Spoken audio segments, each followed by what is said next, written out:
माननीय मुख्यमंत्री साहेब, हा व्हिडिओ खास आपल्यासाठी, कारण की आमच्या महाराष्ट्र शेतकरी संघटनेने पूर्ण महाराष्ट्रावर रान उठवलं होतं की आम्हाला सरसकट कर्जमुक्ती द्या, आमचा 7/12 उतारा सरसकट कोरा करा, का आपणच शब्द दिला होता. पण तरी आपण काय केलं, नाही आम्ही 2 लाखापर्यंत देऊ. मग 2 लाखापर्यंत कुठे देऊ? 2019 नंतर तर अद्यापपर्यंतचे जे काही NP झालेले खाते, जे काही कर्जदार शेतकरी असेल, थकलेले असतील, यांना 2 लाखापर्यंत माफ करू. नंतर आपण काय केलं की 19 मध्ये ज्यांना कर्जमुक्ती झालेली आहे अशांना आपण देणार नाही. परत आम्हाला बोंबा मारावा लागला, तेव्हा आपण म्हटलं नाही हो आता आम्ही त्यांना पण देऊ.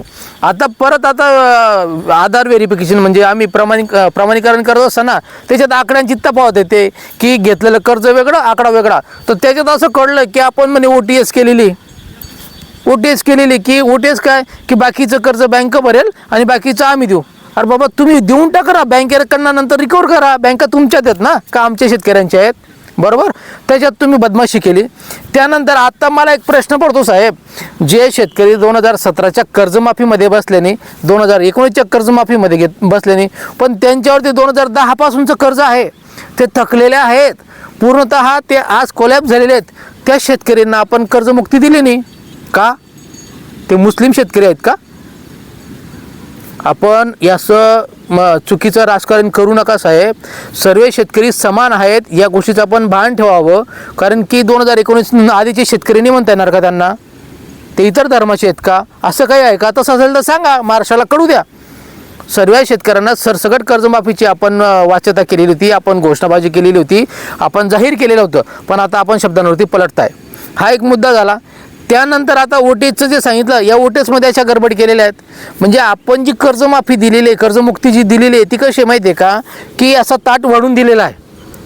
तुम्ही जेवायला बसा, तुम्हाला जेवायला दिलेला आहे, पण खाण्यासाठी हात नाही आणि चावण्यासाठी दात नाही, अशी आपण शेतकऱ्यांना मूर्ख बनवून बनवलेली कर्जमुक्ती योजना आहे. आणि सांगतात काय, आम्ही एवढ्या शेतकऱ्यांना कर्जमुक्ती दिली. अरे बाबा, तुमची आता कर्जमुक्तीचं नवीनच कॅसेट ऐकली. 95 लाख शेतकऱ्यांना म्हणे कर्जमुक्तीतून वगळलं, तर काय, तर ते आयकर भरतात. अरे बाबा, एवढं साधं कॉमन सेन्स आपल्याला नाही आहे की जर का घर बांधायचं असेल तर घर बांधण्यासाठी संबंधित जे फायनान्स कंपनी असते, ती फायनान्स कंपनी शेतकऱ्यांकडे 3 वर्षाचं रिटर्न मागते. त्यानंतर तुम्ही बँकेमध्ये गेलात, बँक पण 3 वर्षाचं रिटर्न मागते. मग रिटर्न करत असताना शेतकऱ्याला ते 3 वर्षाचं रिटर्न करावं लागतं. रिटर्न करताना मग ते काय म्हणतात, नाही तुम्ही कोरं 0 रिटर्न जर भरलं तर बँक तुम्हाला काही देणार, तुमचं काहीतरी इन्कम दिसलं पाहिजे म्हणून काहीतरी 1000, 2000, 5000 काहीतरी मुद्दामून टॅक्स भरावा लागतो. नाईलाज आहे, कारण की कोणी उभं करत नाही. आपली कृपा तेवढी आहे शासनाची, त्याच्यामुळे शेतकऱ्यांना कोणती बँक उभं करायला तयार होत नाही. हे रिकामे धंदे आम्ही करतो. हे केल्यानंतर आपण आता लगेच त्यांना उडून दिलं की नाही, ते इन्कम टॅक्स पेअर आहेत. माझी आपल्याला विनंती आहे साहेब की आपण ते 95 लाख 94 लाख जे शेतकरी आहेत XYZ, त्या शेतकऱ्यांना आपण हे केलं ना, त्यांच्या गावनी आहे याद्या पब्लिश करा आणि त्यांनी या 5-6 वर्षामध्ये किती टॅक्स भरला ना, तो आकडा पण तुम्ही पब्लिश करा.